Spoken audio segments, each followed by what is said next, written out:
Hello everyone, today we are going to learn basic Shift Architect tutorial how to build a deck.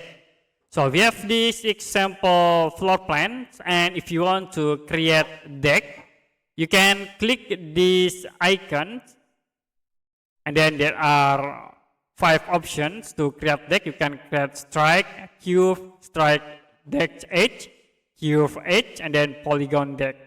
So the example, I will use strike deck railing.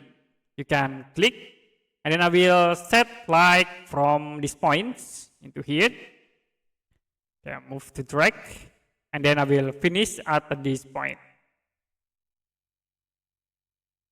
Okay, you can use selection tools to edit this deck option. And then I will move into perspective full overview. You can orbit, and we create decks in here. To edit again, you can select the deck objects, and you can click up this option to change for the dimension.